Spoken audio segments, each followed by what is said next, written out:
오늘 우리 3대가 함께 예배하는데 오늘 신명기의 말씀 딱 맞는 말씀이에요. 신명기의 말씀은 출애굽 1세대 그리고 출애굽 2세대에게 하나님이 함께 주신 말씀, 계명의 말씀이 오늘 나오는데요. 이 말씀을 중심으로 해서 우리가 함께 은혜를 나누겠습니다. 두 번째 율법 신명기라는 제목으로 함께 말씀을 전하겠습니다. 여러분, 주일날의 분량이 오늘은 성경 읽어야 될 분량이 어디였습니까? 혹시 아시는 분 계십니까? 예? 신명기 17장부터 20장까지이죠. 주일은 패스하는 게 아닙니다. 주일도 성경을 읽어야 되죠. 그래서 저는 어떨 때는 주일 읽어야 될 성경을 일부 예배 전에 읽고 일부 예배에 설교하고 또 예배를 드립니다. 두 번을 읽습니다. 지금까지 이 분량까지를 저는 두 번 읽고 세 번째는 핵심 단락을 읽습니다.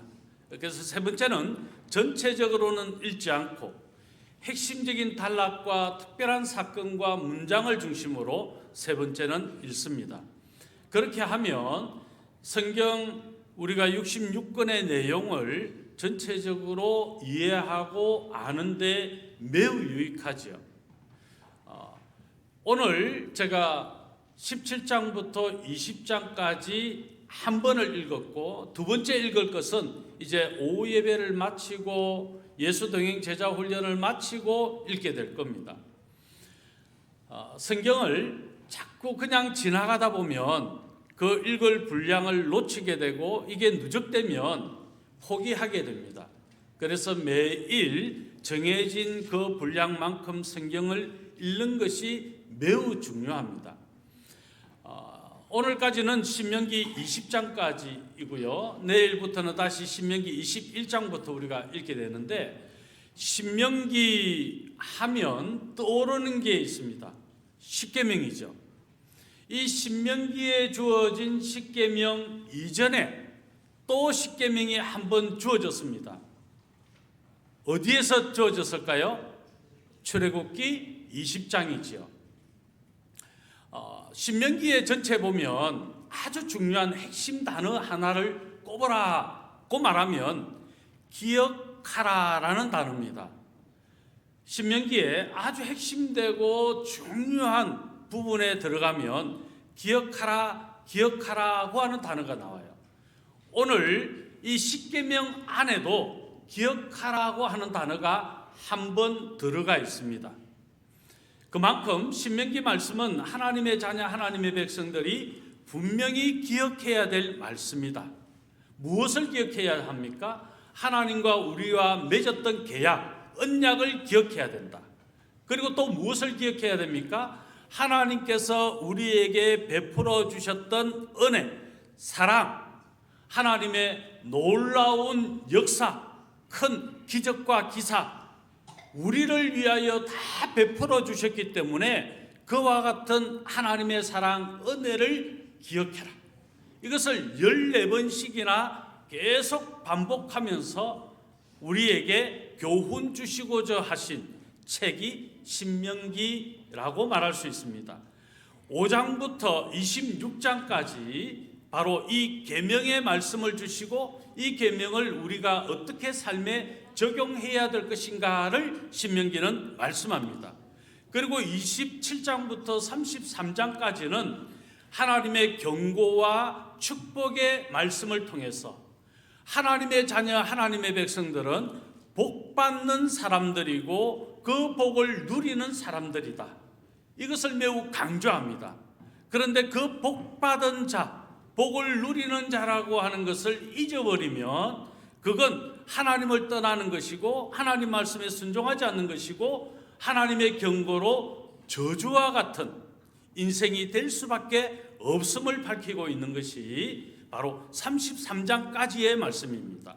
그리고 34장 끝장이죠. 가면 이제 세대의 교체, 이스라엘 백성들이 출애굽 세대 1세대가 이제 출애굽 2세대에게 주어진 계명과 함께 모세는 무대에서 사라지고 새로운 지도자 여호수아가 새로운 막을 시작하는 것이 신명기 34장의 이야기입니다. 자, 이런 스토리를 통해서 우리에게 신명기가 어떤 교훈을 주고 있는가? 먼저 우리 한번 따라서 할까요? 첫 번째, 언약의 백성.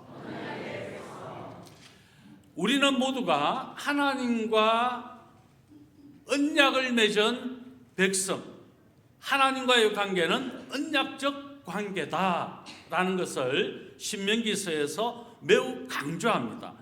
언약과 관련하여 하나님의 이름은 우리에게 어떻게 소개되었습니까? 여호와 하나님이라고 할 때는 하나님과 사람이 언약적 관계로 형성되어져 있다라고 할 때 하나님 자신의 이름을 여호와로 말씀하십니다. 하나님의 전능하심, 하나님의 하나님 되심, 즉 천지만물을 창조하시고 큰 이적과 기사를 일으키시고 이러한 전능하심에 대한 하나님 자신을 표현할 때 엘로힘이라고 하는 이름을 나타내시죠. 자, 여호와 하나님. 오늘 신명기에서 하나님과 우리는 언약적 관계, 약속의 관계에 있다. 어떤 약속입니까? 쉽게 이야기하면 하나님은 우리의 아버지가 되시고 우리는 하나님의 자녀가 되리라. 우리는 하나님의 자녀, 하나님이 우리의 아버지가 되신다. 이런 언약적 관계 속에서 우리가 어떻게 살아야 할 건가를 말하고 있는데, 특별히 신명기서는 2세대, 다음 세대에게 하나님이 약속의 땅 가나안에 입성하기 전에 약속의 땅에 들어가서 어떻게 해야 축복받은 삶이 되고, 만약 너희가 이렇게 하면 안 돼 라고 하는 경고의 말씀을 함께 주고 계시죠. 그래서 오늘 우리 다음 세대가 많이 참여했는데 그래서요,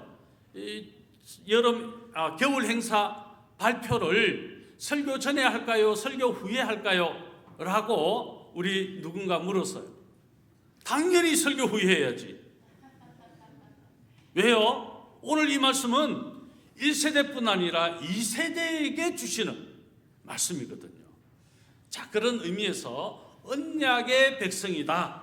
이 관계가 왜 그렇게 중요하냐? 자, 먼저 출애굽기 20장에서 언약, 계명을 주신 목적이 뭘까요? 하나님은 우리의 구원주이시고 우리의 하나님이시고 우리의 아버지시다. 그 하나님의 거룩하심을 너희가 이 계명을 통하여 온전히 이루라고 하는 의미로 십계명을 주셨습니다. 자, 그럼 신명기 5장에서 이 계명을 주신 목적은 무엇일까요? 마찬가지죠. 목적은 1세대나 2세대나 같습니다. 너희도 거룩한 백성이 되어라. 그런데 여기에 한 가지 중요한 사건이 들어가고 이 신명기 5장에서 계명이 주어졌다는 겁니다. 그 중요한 사건이 뭡니까? 1세대, 우리 부모의 세대는 하나님이 주신 계명을 가지고 거룩한 백성으로 살아야 하는데 실패했다. 너희 2세대 다음 세대야, 너희들은 실패하지 마라.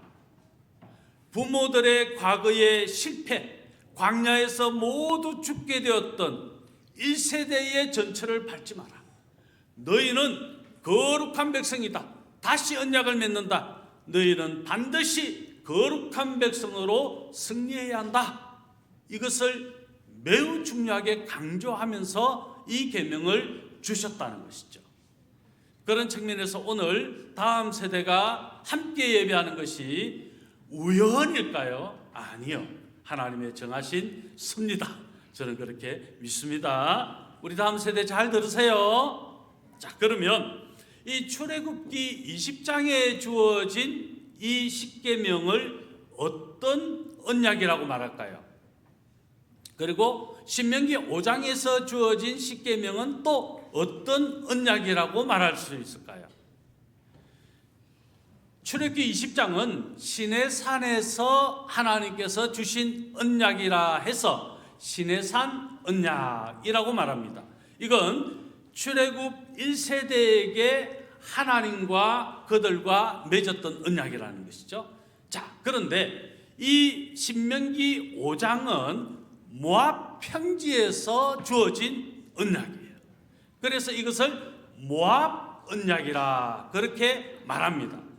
출애굽 20장과 신명기 5장은 무엇이 다릅니까? 대상이 다르다는 거예요. 출애굽기 20장의 십계명은 출애굽 1세대에게 하나님이 주신 말씀이고, 신명기 5장의 이 십계명은 바로 출애굽 2세대 가나안 땅을 정복할 세대에게 주신 계명이다. 대상이 다르다. 그리고 우리가 한 가지 또 기억해야 될 것은 동시에 1세대나 2세대나 하나님께서 언약적 백성, 언약적 관계로 이루어진 하나님은 언약적 아버지, 우리의 하나님이시다. 이 사항은 1세대나 2세대나 동일하다. 그런 측면에서 2세대는 1세대의 실패를 다시 밟지 않고 하나님이 주시는 이 계명의 말씀을 통해 어떤 백성이 되어야 된다고요? 거룩한 백성이 되고야만은 이 은혜가 오늘 우리 다음 세대 가운데 있게 되기를 예수님의 이름으로 축복합니다. 그렇습니다. 우리가 이 계명 가운데 한 가지 차이가 있다면 4계명과 10계명의 차이를 우리가 받을 수 있습니다. 10계명의 내용이 거의 동일합니다. 출애굽기 20장이나 신명기 5장이나 이 계명의 문장의 어떤 순서의 차이는 좀 있을지 몰라도 내용상으로는 거의 차이가 없어요.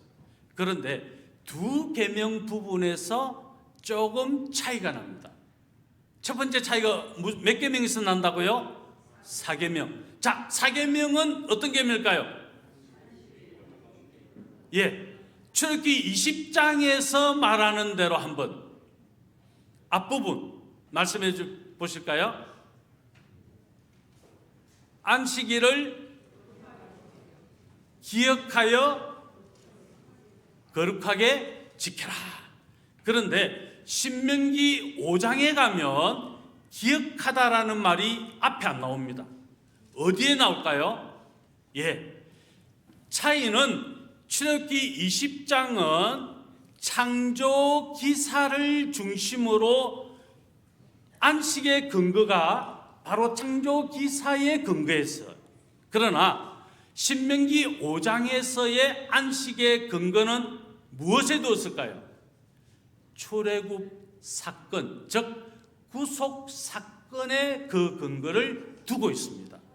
그래서 이 출애굽 기사의 근거를 밝히면서 기억하라고 기억하라의 위치가 옮겨졌어요. 자, 한번 우리 찾아보면 좋겠습니다. 자, 출애굽기 20장 11절. 20장 11절. 자, 여기에서는 어떤 기사를 안식의 근거로 삼았다고요? 창조 기사. 자, 우리 한번 읽어봅니다. 11절 시작. 이는 엿새 동안에 나 여호와가 하늘과 땅과 바다와 그 가운데 모든 것을 만들고 일곱째 날에 쉬었음이라. 그러므로 나 여호와가 안식일을 복되게 하여 그날을 거룩하게 하였느니라. 창조 사역, 창조 기사를 안식의 근거로 삼았어요. 그러나 세대가 달라지면서 이제 안식의 근거가 창조에도 있으며 동시에 하나 더 기억해야 된다는 것이죠. 자, 이것을 넘겨봅니다. 5장 15절, 신명기 5장 15절 같이 한번 읽어보겠습니다. 너는 기억하라.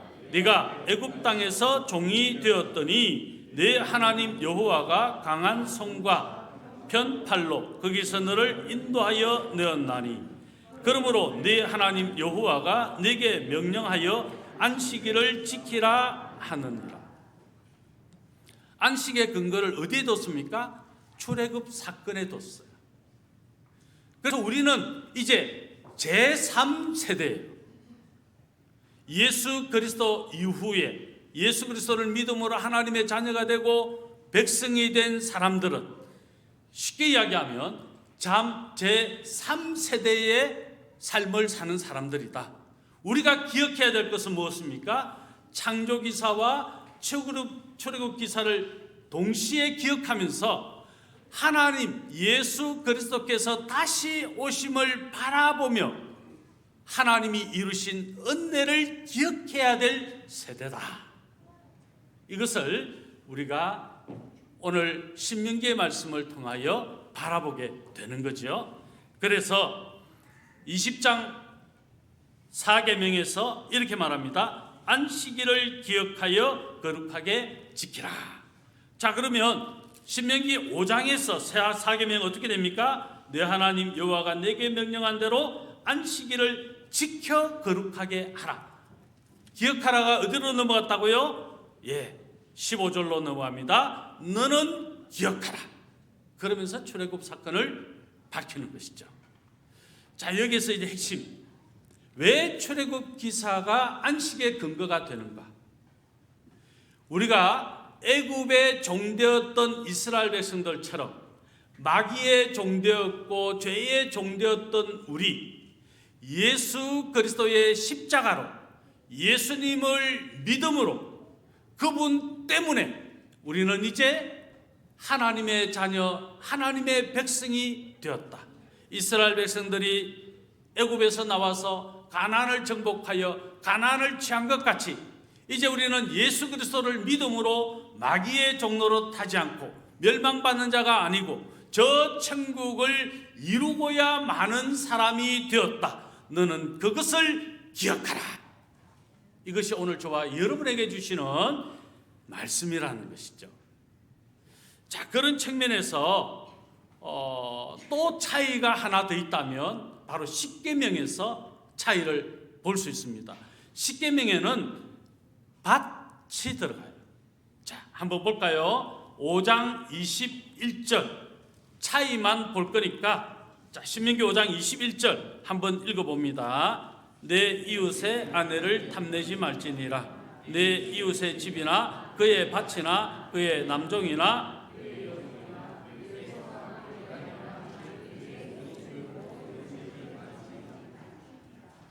다른 내용은 똑같아요.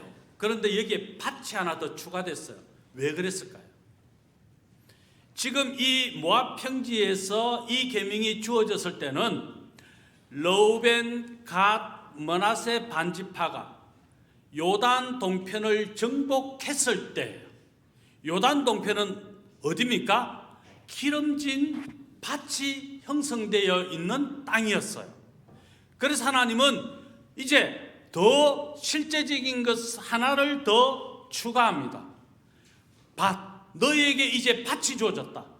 이제 르우벤, 갓, 므낫세 반지파는 밭 땅을 획득했습니다. 너희가 획득한 그 땅의 개념을 생각하면서 이웃의 땅을 탐하지 마라, 이웃의 밭을 탐하지 마라를 덧붙여 줬다는 것이죠. 자, 그럼 이것을 시대적 의미로, 지금 현대적 의미로 우리는 무엇까지 탐하지 말아야 할까? 우리는 여러 가지 더 적용해 볼 수 있는 부분이 많지요. 그래서 성경에 기록하고 있는 것 외에도 한 가지만 이야기한다면 남의 지적 재산권을 탐하지 마라. 남이 가지고 있는 지적 재산권을 탐하지 마라. 우리는 덧붙여서 적용할 수 있겠죠. 등등. 이제 이 십계명은 단순히 이 기록 당시의 사건만 아니라 이제 3세대를 살아가는 오늘 저와 여러분에게 남의 어떤 재산권과 관련한 모든 것에 대하여 우리는 탐해서 안 된다라는 것으로 적용하면서 이 말씀을 지켜내야 된다는 거예요. 자, 이런 차이를 통해 우리는 무엇을 알 수 있습니까? 하나님의 말씀을 순종하는 거룩한 백성이 되어야 된다. 십계명을 주신 목적은 무엇입니까? 우리를 거룩한 백성 되게 하시기 위해서. 그럼 이 거룩한 백성이 되는 것은 하나님이 말씀하신 것을 살아내는 것, 그 말씀을 순종해내는 것, 그 말씀을 따라 사는 것, 이게 거룩한 백성의 삶이고 모습이다. 우리 다음 세대들이요, 여러분들이 여러 행사를 통하여 하나님의 말씀을 받고 도전받은 것이 있다며 그 말씀을 살아내므로 거룩한 백성이 되기 바랍니다. 우리 청년들이 히브리서를 배우고 상당히 이런 긍정적인 피드백이 있었다 하는 이야기를 들었어요. 저도 짧지만 시작 부분에 들어보니까 과연 재밌다. 우리가 배운 말씀을 살아내는 게 거룩한 것이다. 말씀을 살아내면요, 세상의 사람들과 다르게 살 수밖에 없어요. 세상 사람들처럼 살 수 없어요. 우리는 구별된 백성이라는 것을 우리 삶으로 그렇게 당연하게 살아지게 됩니다. 말씀대로 순종하면 말이죠. 이게 중요한 거예요. 그런 우리 가운데 모든 성도님들이 되고 우리 다음 세대가 될 수 있기를 예수님의 이름으로 축원합니다. 그리고 두 번째, 신명기 새로운 삶의 시작. 우리 한번 따라서 합니다. 신명기 새로운 삶의 시작. 이제 이 세대가 새로운 땅 가나안을 정복할 세대다. 그래서 이제 신명기는 새로운 삶의 시작, 가나안 땅에서의 삶의 시작을 바라보며 준비시키시는 말씀이 신명기 말씀입니다. 그냥 이 세대가 준비 없이 가나안을 정복하는 세대가 아니라 철저하게 말씀으로 준비되어지고 무장되어지고 결단해지고, 그래서 두려워하지 아니하고 무서워하지 아니하고 용기를 가지고 담대하게 저 가나안을 정복해내는 세대가 되도록 주신 말씀이 신명기다. 이것을 오늘 제3세대를 살아가는, 그리고 우리 다음 세대에게 주시는 말씀의 의미는 우리 다음 세대의 나중이 어떻게 될지, 중등부 과정을 마치면 고등부가 되고, 고등부 과정을 마치면 대학부가 되고, 대학부의 과정을 마치면 이제 청년기에 세상에 나가서 내가 무엇을 할까? 두려워하지 마라. 무서워하지 마라. 쫄지 마라. 내가 너와 함께 하겠다. 너희를 거룩한 백성으로 반드시 세우고야 말겠다. 너희가 그것을 믿음으로 무장하라. 그 주신 말씀이 신명기 말씀이라는 것이죠.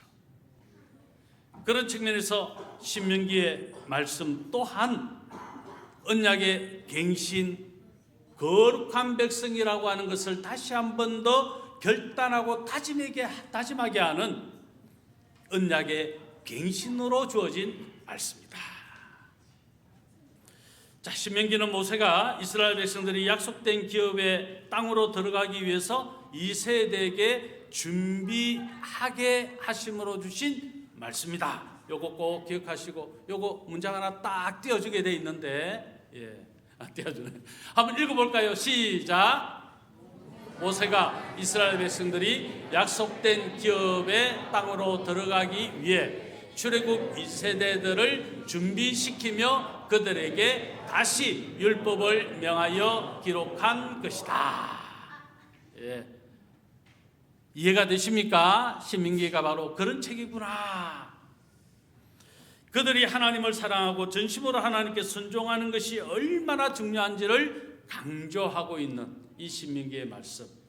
자, 그것을 생각하면서 신명기의 말씀을 읽으면 이 신명기 말씀이 어떻게 됩니까? 내 삶에 꼭 필요한 말씀, 능력의 말씀, 은혜 말씀이구나. 그것을 발견하게 되고 이 말씀이 곱씹어서 읽혀지게 되고 능력의 말씀으로 우리가 받아서 능력의 삶을 살게 된다. 자, 이제 말씀을 맺으면서 제가 아주 중요한 말씀, 성경 두 구절을 읽고 잠시 설명하려 합니다. 먼저 말씀드렸죠. 미국에서 최고 맛있는 햄버거가 혹시 뭔지 아십니까?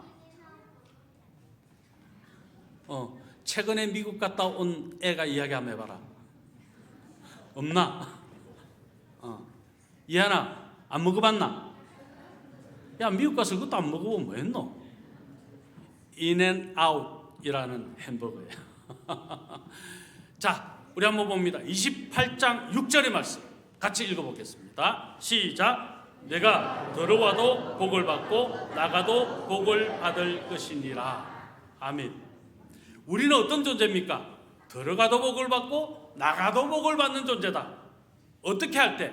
하나님의 말씀을 지켜 행할 때 하나님이 복을 주셔서 들어가도 복을 받고 나가도 복을 받는 우리는 복된 존재다. 그런데 여기에 복이 중요한 거예요. 이 단어 그냥 여러분들 참고로 들으세요. 바루크라는 단어예요. 그런데 이 단어는 시작과 끝이 한결같이 하나님께서 복 주시는 삶이다. 그 말이에요. 이 복은. 그래서 우리의 시작과 우리의 끝 모두가 하나님께서 최후 승리하게 하시는 한결같은 복이다. 이 끝이 중요합니다. 이 바루크라는 단어는요, 끝에 이 끝은 언제를 말할까요? 예수 그리스도께서 다시 오는 때를 말하는 거예요. 예수께서 오시는, 다시 오시는 그날은 반드시 있는데 그때 최후 승리 얻는 복을 말하는 거예요.